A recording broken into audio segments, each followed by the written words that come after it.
Menteri sorghum, ya toh sudah packaging kita yang fasilitasi. Nah itu yang pangsa pasar kami yang beliin untuk jual. Ini kita lagi cari tahu kemana saja potensinya. Makanya kakak dong harus kasih tahu kami potensi di sini apa saja, ya kan? Petaninya berapa banyak supaya saya bisa tahu. Oh ini fasilitasnya harus kita bantunya begini dari pusat provinsi dari ini. Terus setelah dia udah panen, hilirnya apa? Memang mohon maaf sekali selama ini pemerintah bukan programnya tidak bagus. Tetapi programnya hanya di hulu selalu, hilirnya nggak dapet, sehingga perputaran itu bangsa jualnya. Padahal mereka kita mempunyai BUMD, oke, pemerintah. Itu semestinya mereka ini yang seperti Bulog. Kakak, jangan salahin hanya di kabupaten atau provinsi, karena di Bulognya sendiri, saya di Bulog nih, oke. Contohnya, Bulog aja sekarang barang-barangnya kosong, kakak. Padahal di bawah nih petani kita barangnya tumpah ruah. Ya, kenapa? Hanya karena mereka manage ya kakak. Tapi izinkan kami lagi satu persatu untuk bukan hanya di DPR-nya kakak, tapi di provinsinya sama kabupaten. Makanya saya berhubungan erat dengan mereka, wakil mereka. Kakak, tapi yang satu lagi ada kakak kemungkinan begini. Kadang-kadang kita udah bikin nih bahwa ini ya pemerintah BUMD yang akan beli segini. Tapi pada saat tertentu kita punya 1-2 teman-teman butuh duit atau apa kena iming-iming ini segala macam, dong dijual ke orang yang memang tidak bertanggung jawab itu. Tapi padahal jual cuma 1 kali kakak. Jadi kadang-kadang kakak jangan kesini saja, kesananya juga kakak cuci otak mereka, artiin ke mereka menjadi entrepreneur seperti itu. Kita bikin contoh dulu deh kakak. Kalau kakak bilang mente, kakak ada kelompoknya di mana? Kita dari hulu sampai hilirnya kakak. Ya kan? Kakak bikinin programnya, grand design-nya mau gimana? Nanti kasih ke kami. Kakak ya? Yang poin ketiga apa? Ikan tadi itu. Ikan ini lebih banyak di Tengkulak. Tapi sama juga ikan. Ya. Ya, kita rajanya ikan, tetapi tidak ini apa namanya? Kita ikannya itu orang lain kaya dari kita pun ikan, ya kan? Nah kakak, ada 2 hal.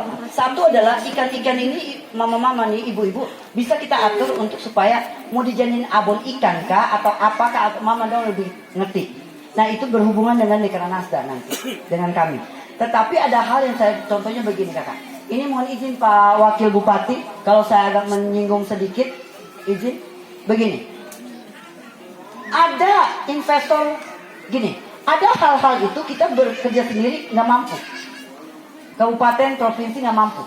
Kita harus ada swasta pihak ketiga yang bekerja sama langsung sama nelayannya. Oke, karena contohnya gini kayak ikan. Ikan ini sekarang kita nih ikannya di seluruh Indonesia semestinya kita nih salah satu yang terkaya di Sulawesi Timur, Adonara ini. Tetapi ikan ini bagaimana bisa kita keluar? Karena kalau cuma jualnya di pasar-pasar begini saja, duitnya nggak banyak kakak. Harus kita olah atau menjadi beku untuk kita jual atau fresh kita jual. Berarti mesti ada alat-alat yang namanya kapal-kapal besar yang dia bisa berhari-hari di laut pun dia tidak, ke luar negeri pun dia tidak rusak, kan gitu. Nah, sedihnya waktu kemarin Menteri Susi itu dia palang semua, nggak boleh ada yang masuk. Sehingga kita nelayan cumanya hidup dari kanan kiri begitu saja. Nah ini yang Menteri sekarang yang wajib mau atur itu kakak. Tapi memang kita butuh untuk pangsa pasar ini adalah swasta. Nah di swasta itu yang kami bawa ke sini kakak untuk berhubungan langsung dengan nelayan. Jadi dia akan latih, dia akan fasilitasi, dia yang akan beli. Nah, tergantung lagi pemerintah. Apakah jangan sampai pihak ketiga datang, oke? Pihak ketiga datang, kita halangin atau udah dipalak duluan.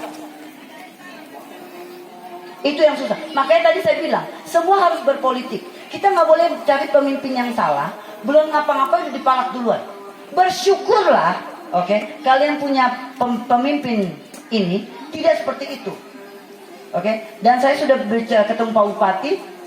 Pak Bupati punya fokus itu bukan hanya kelor dengan sorghum, tetapi ikan beliau juga mau. Insya Allah ya, saya akan berusaha untuk itu. Yang penting saya tidak persulit. Kalau pemerintah persulitin, saya pilih lapor kalian demo sudah ya begitu ya. Oke, lanjut. Soal rumah tidak layak huni. Oke. Jadi kepala desa ada kan di sini? Ada ya, ada beberapa kepala desa ya. Jadi gini.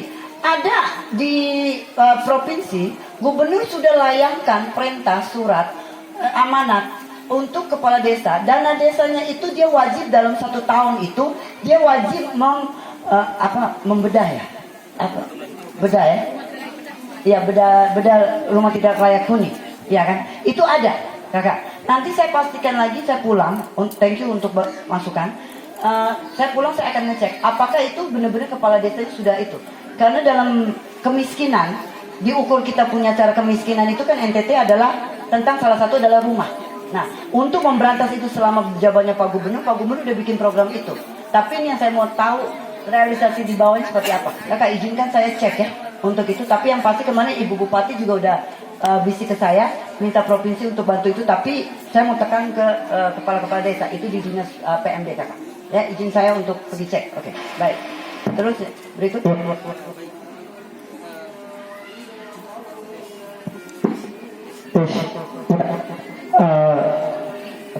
Mungkin saya satu lagi terkait kisru perebutan yang ada di Flores Timur, khususnya di Adonara, dapat dari Bu Ajuli. Kasus apa? Kisru perebutan lahan ini antar kampung itu mana solusinya? Karena efeknya itu sampai ada tanding. Ya, Oke. mohon pikiran. Itu terakhir kan? Oke. Berarti nggak jadi 9 kakak, itu terakhir. Oke, kak. Jadi gini, jadi itu bukan hanya di Flores Timur aja kak. Saya melihat bahwa itu di seluruh Indonesia.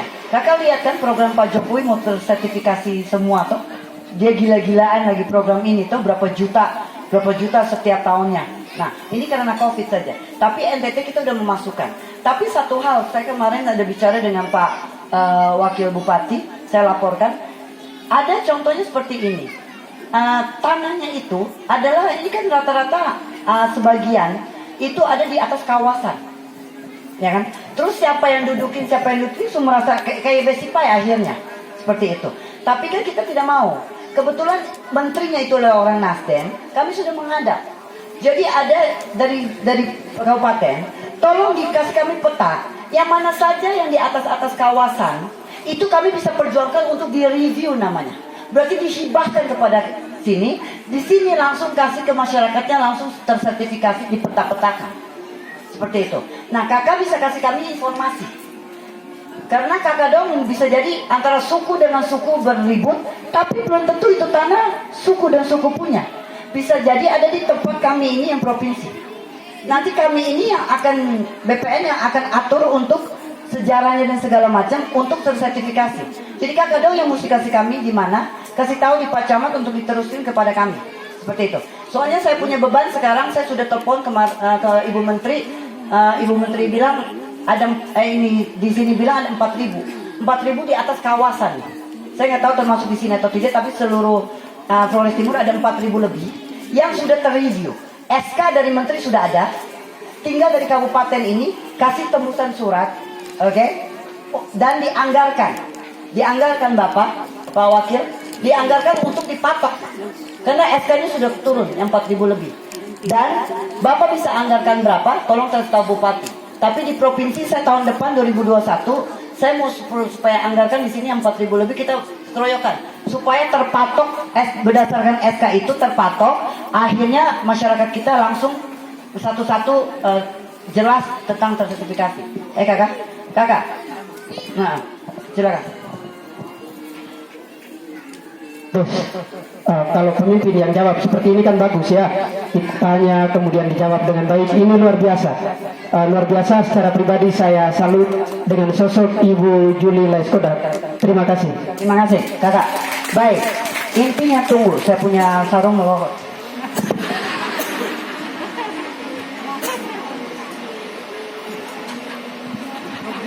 Kakak, saya butuh teman-teman kayak kakak begini.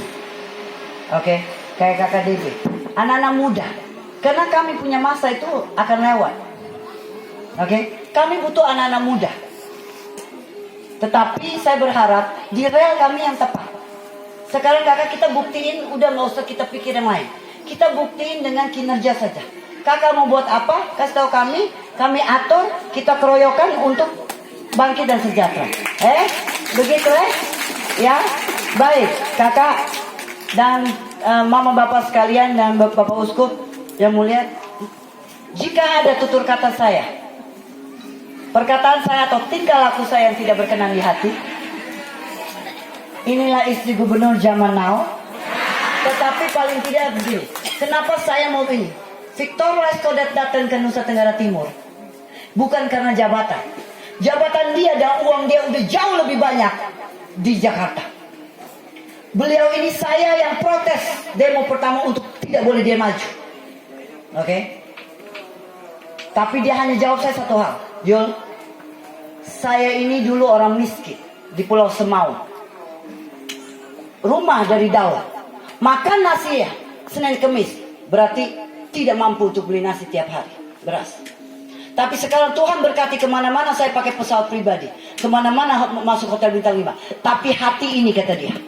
Terus tertegur kenapa? Karena masih banyak sekali saya punya rakyat dan masyarakat ini masih susah. Padahal potensi NTT yang tadi kakak bilang itu luar biasa.